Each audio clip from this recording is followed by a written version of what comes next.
was 19 or 20 years old, maybe 21. My best friend got killed in a car accident, and so I started thinking a lot about what was important in life. At the same time, the Intifada started, and I started seeing pictures in the newspaper of guys my age who were going into battle. This whole Israel idea, something I hadn't really thought that much about before, and I started feeling like it was really important to me that I was connected to my people. I came to Israel with the idea of joining the army. I knew I wanted to go into a special unit, Special Forces of the Paratroopers, that focuses on the Gaza area. Gaza is a very, very dangerous place to operate. Has a lot of people who are very, very violent and would want nothing more than to see a lot of dead Jews. We all knew that we're going into a place that the enemy wants us to come into. We knew that they had booby traps set for us. We knew that they were waiting for us with anti-tank rockets. Gaza is not a place you want to go.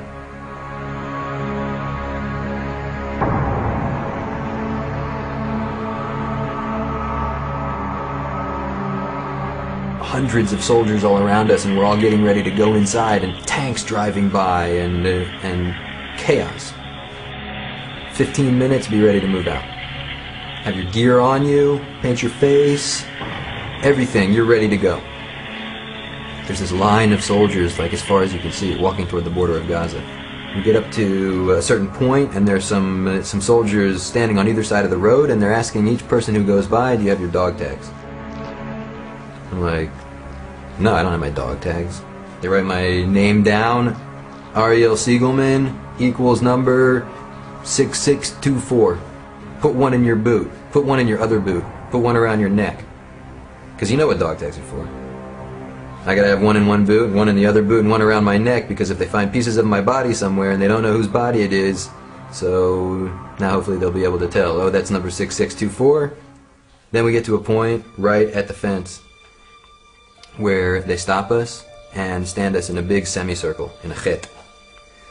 Many, many men deep. Huge semicircle, because hundreds of soldiers, all of us with our faces painted. We're all standing there with all of our equipment on, all of our gear. Everybody's brain is buzzing, like trying to figure out what the heck's going on. So they hand us this little card, this laminated card. It says, Tefillah lifnei yetziah lekrav. The prayer for going out to battle. And there's this rabbi standing there in front of all of us, and he yells at the top of his lungs. And he says the psukim, right, like the statements in the Torah that the Kohen Gadol, the high priest, says to the nation before the nation goes off to battle. He says, you are the army of Israel, and you're going to war, but you will not be afraid, because God is going out to war with you. God is going to fight your battle for you. I think I speak for the other guys who were there. All that buzzing, all that like confusion that was going on, it was just like focus. We went into Gaza, and God went into Gaza with us.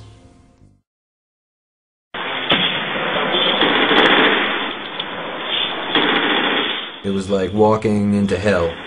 The world is full of explosions. The world is full of smoke. I mean, it was war.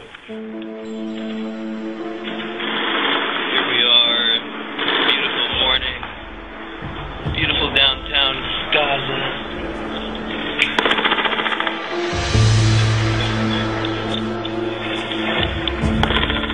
I would not have been surprised if there were dozens of dead men. And I see a whole bunch of armored personnel carriers and tanks with their hatches open. And I think, like, man, how many guys got it? And as I'm going by, I'm kind of glancing inside to look for the blood. So I see my officer and I ask him, how many of us got hurt? How many people got killed? He said, well, nobody. Nobody got killed.